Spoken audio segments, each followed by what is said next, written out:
Petani adalah masa depan. Petani adalah hajat hidup orang banyak. Tidak ada satu manusia di muka bumi ini yang tidak makan. Selama kurang lebih 3 tahun, negara maupun dunia mengalami COVID. Semua sektor anjlok. Hanya satu-satunya sektor pertanian yang meningkat sampai 16,4%. Berawal dari semenjak tahun 2011, saya tamat kuliah dari Fakultas Pertanian Undana, di mana pada waktu itu saya memiliki lahan seluas 1000 meter persegi dengan 90% berbatu karang. Sebagai sarjana pertanian, saya harus berusaha bagaimana Provinsi Nusa Tenggara Timur yang mayoritas di atas petani, tetapi kami yang sarjana pertanian tidak mau urus pertanian. Kami cenderung mencari uang di Kalimantan, di Malaysia, hanya beda provinsi, tetapi di sana juga jadi petani. Berawal dari saya belajar di Fakultas Pertanian, saya bagaimana memikirkan model pertanian organik terintegrasi. Sehingga di lahan saya yang berbatu karang itu, saya budidaya hortikultura sebanyak 20 jenis. Saya mengintegrasikan dengan ikan, dengan kambing, dengan ayam sebagai model integrasi yang berbasis zero waste agriculture. Jadi tidak ada spesies yang dibuang dan saling menguntungkan. Namanya jadi petani, setiap hari panen dan setiap hari tanam. Dia tidak pakai musim. Nah, pola pertanian organik terintegrasi yang saya lakukan semenjak tahun 2013 sampai saat ini, secara pengendalian hamanya, dia mengendalikan hama sendiri. Karena di setiap jenis tanaman itu hamanya beda-beda. Jadi kita di rumah ada budidaya 20 jenis sayur, dan setiap hari, setiap minggu kita ada sistem rotasi tanaman. Sehingga mikroba dari hara-hara itu saling menguntungkan. Selama kurang lebih 11 tahun saya bergerak di bidang pertanian. Dari segi kebutuhan hara, sudah 3 tahun ini saya sudah tidak menggunakan pupuk lagi. Karena konsep di pertanian organik terintegrasi, yang pertama bukan hanya untuk ekonomi, tetapi sosial dan lingkungan. Yang lingkungan, bagaimana cara budidaya supaya tanah itu sehat. Jadi setelah saya berpikir bahwa mau sekolah sampai dimanapun, hara itu hanya 3 saja, yaitu N, P, dan K. N itu ada di daun hijau, ada di kotoran sapi, kotoran kambing. P itu ada di batang pisang, ada di kulit kelapa. K juga ada di sekam bakar, bisa juga dari kambing. Dan semua itu ada di kupang, bukan ada di luar. Jadi semakin memang dari awalnya budidaya menggunakan bahan yang banyak, termasuk bagaimana dari batu karang itu saya harus membongkar, lalu sampai saat ini yang di lahan 1000 meter persegi itu saya beli tanah dari luar kurang lebih 100 dump track. Jadi saya di rumah itu beli tanah kapling dan beli tanah trek lagi. Jadi saya membayangkan budidaya pertanian organik di lahan kering ini sama seperti kita menanam bunga di pot raksasa. Jadi Pulau Timur, khususnya Kota Kupang itu tidak bisa disamakan dengan teman-teman di Jawa. Di Jawa itu lahan 10 hektar itu dikerjakan menggunakan mekanisasi dan butuh waktu 1 jam. Kalau kami di Kupang, kami di Pulau Timur, 1 meter berhari-hari. Jadi beda. Jadi saya membayangkan bahwa mungkin benar juga Tuhan titip kita di tempat yang gersang. Ketika kita pergi ke Jawa, biasa-biasa saja kerjanya. Jadi tanah itu harus disehatkan dengan cara bagaimana menyediakan hara. Hara itu mulai dari limbah kotoran sapi, sisa limbah-limbah sayur yang kita tidak terurai buat pupuk cairnya, semua itu terintegrasi sehingga membuat pupuk di sekitar itu dan sistem pertanian organik terintegrasi. Kalau tanah sudah sehat, tanaman pasti sehat, manusia sehat, lingkungan juga pasti sehat. Jadi untuk masalah sosial dan ekonomi mungkin lebih dijelaskan lagi oleh Ibu Paskalista. Baik, terima kasih Bapak Ibu sekalian. Salam sehat untuk kita semua. Baik Bapak Ibu, saya pernah membaca salah satu artikel, ada salah satu kalimat yang sampai saat ini masih saya ingat, ini sudah lama sekali saya baca. Di situ dikatakan bahwa kita adalah apa yang kita makan. Kemudian ada lanjutannya lagi. Di dalam satu piring makanan bukan hanya soal enaknya, rasanya yang enak atau nikmat, tetapi juga ada hal lain lagi. Apakah yang akan kita makan itu aman? Dan soal aman ini bukan hanya dibentuk ketika kita mengolah makanan di dapur dan itu sampai ke meja makan, tetapi untuk memperoleh pangan yang aman, makanan yang aman harus dari lahan hingga ke meja makan, dari hulu hingga ke hilir.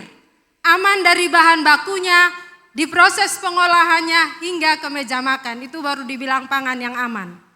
Kemudian kenapa hal ini tetap kita konsisten untuk diterapkan, karena soal itu.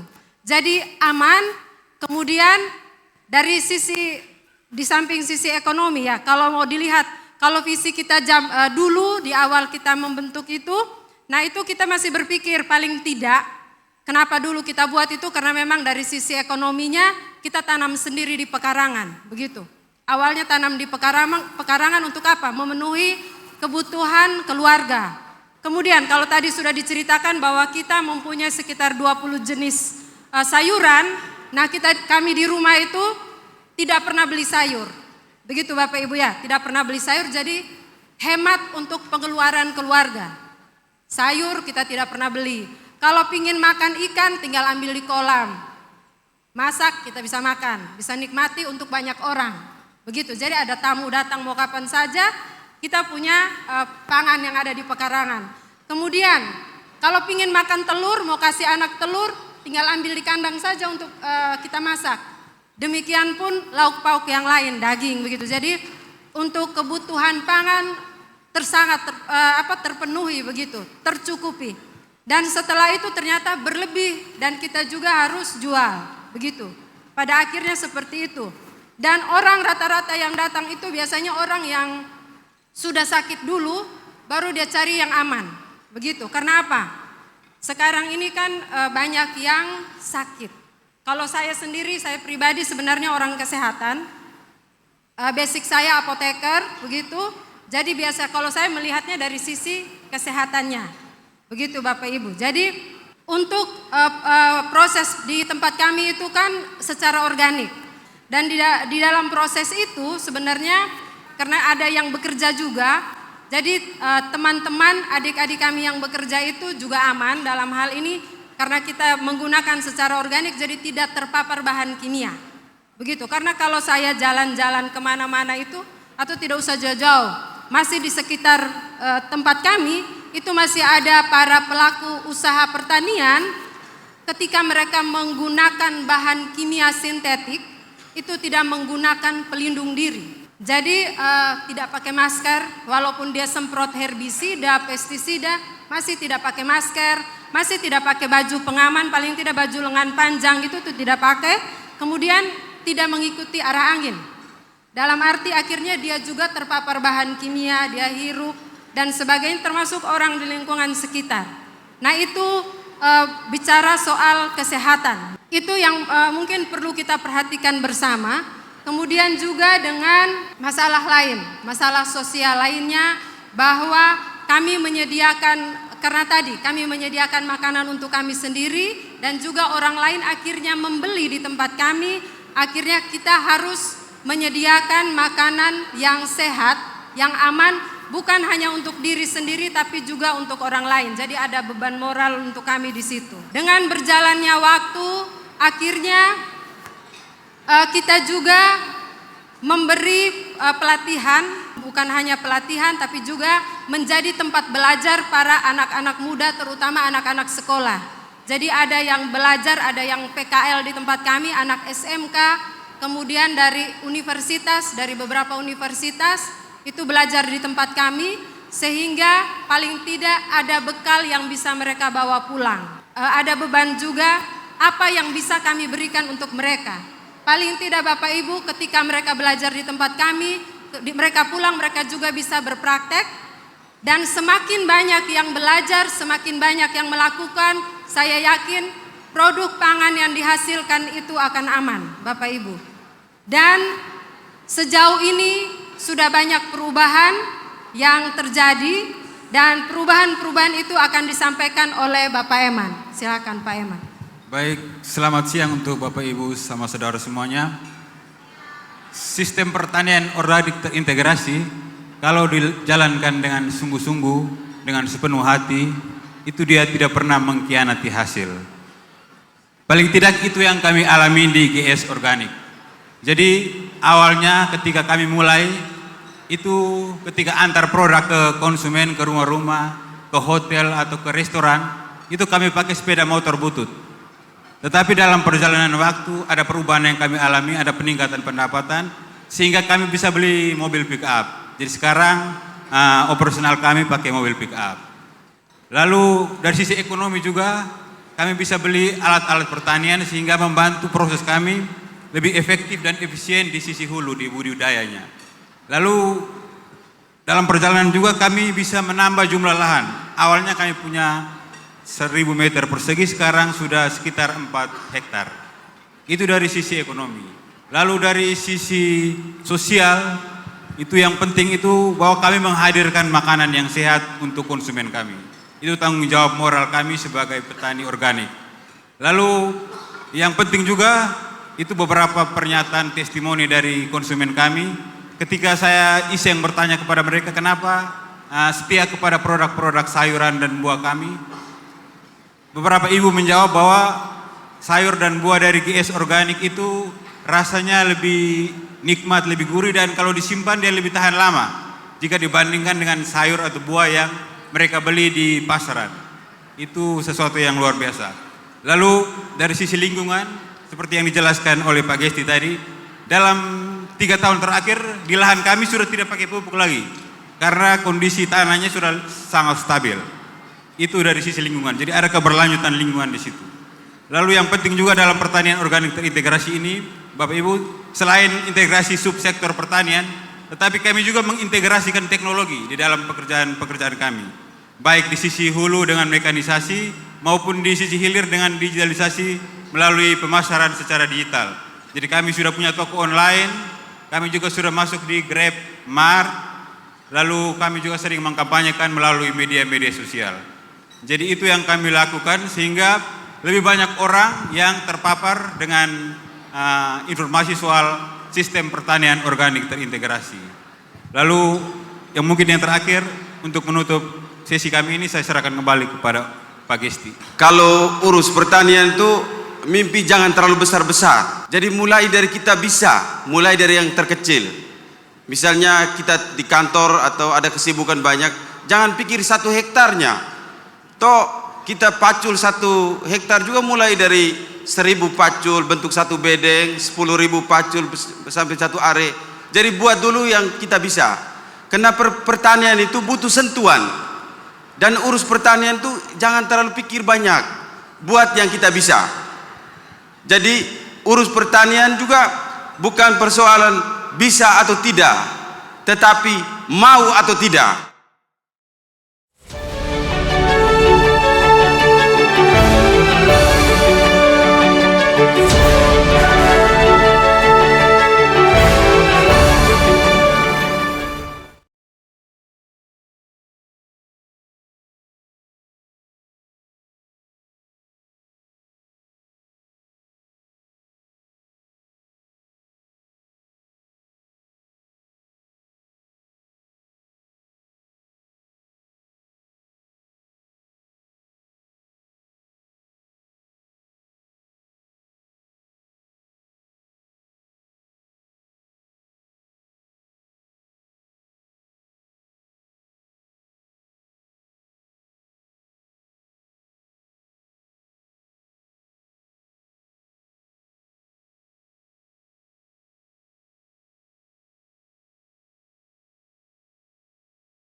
Menarik sekali karena kalau bicara tentang pertanian organik, banyak orang mungkin bisa bicara tentang itu, tetapi orang yang konsisten dengan menyuarakan pertanian organik itu kami mengenal Bung Gesti, ya.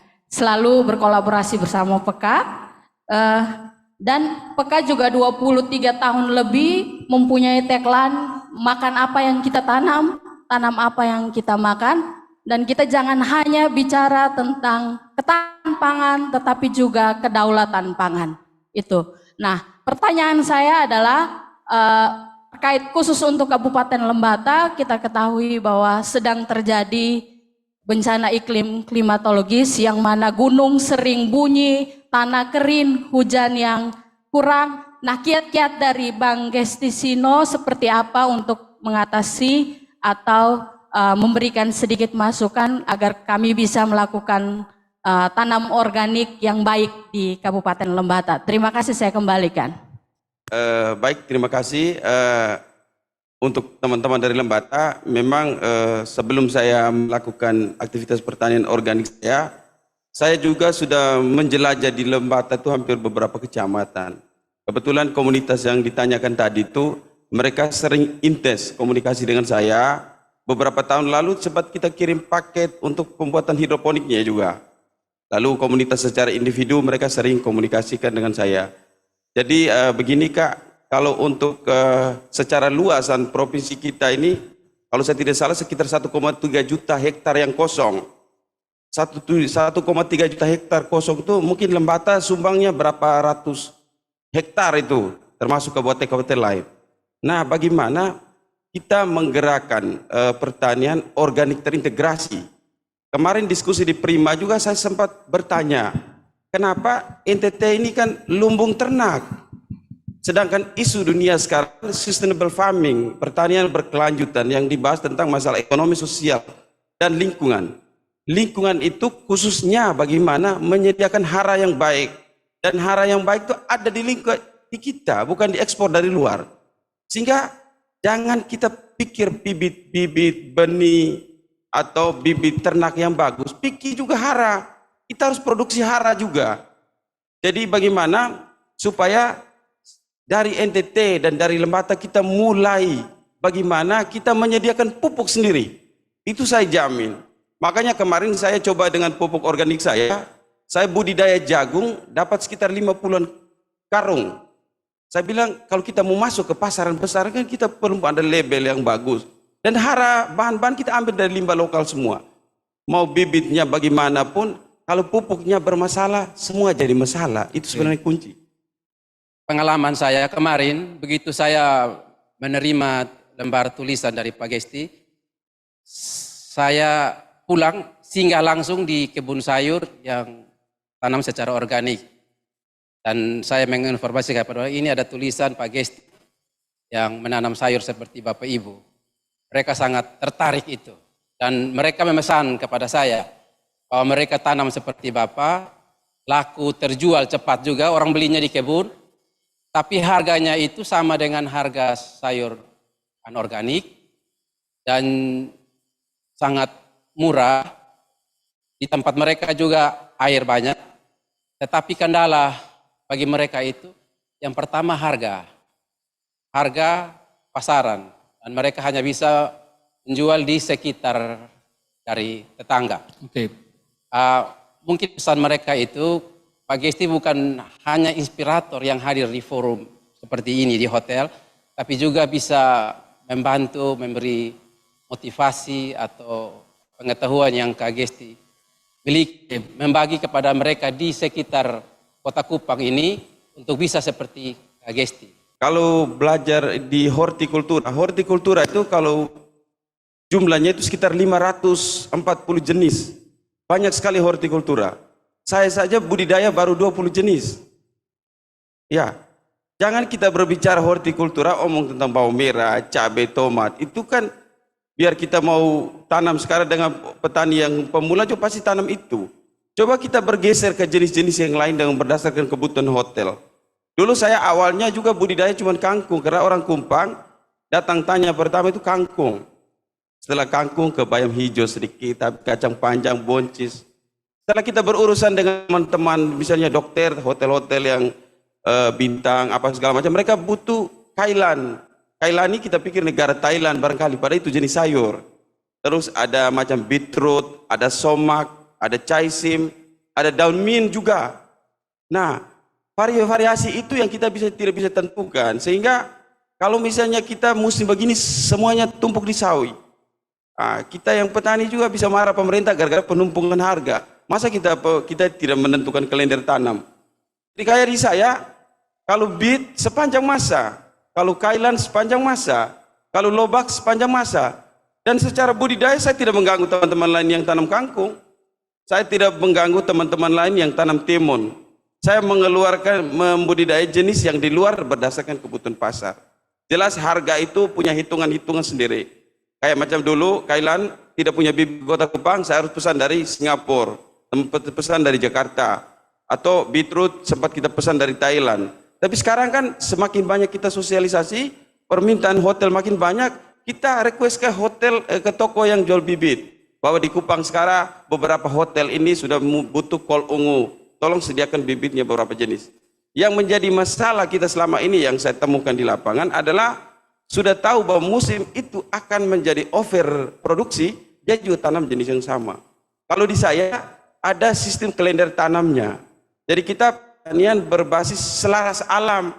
Kita tidak bisa lawan alam karena kita ini diciptakan, bukan kita pencipta. Jadi misalnya kita musim hujan, paksakan tanam brokoli. Harganya sama tapi kita harus pakai greenhouse, pakai mulsa, macam-macam. Sehingga variasi itu yang perlu kita diskusikan. Misalnya kayak di Pak punya tempat itu sebenarnya sudah bagus. Hanya kita variasi jenis saja. Misalnya di toko online saya ada 20 jenis. Kalau teman-teman punya produksi secara kontinu, saya bisa bermitra tapi dia tugas 1 sampai 2 jenis saja. Supaya saya bisa urus yang lain. Kalau misalnya kita tanam sesuai dengan kebutuhan pasar begitu banyak, kita sendiri sebekelahi gara-gara harga. Jadi ada kalender tanam bisa tahu bahwa oh kecamatan ini ada banyak brokoli. Jangan semua kita brokoli, jangan semua kita cabai. Contoh tahun 2018 saya pernah studi tour ke Australia. Jadi di sana itu punya sistem kalender tanam. Misalnya saya punya produksi hanya mampu untuk desa Penhui Timur. Saya tidak bisa kirim ke kecamatan lain. Sehingga semua ditata pasarnya gitu.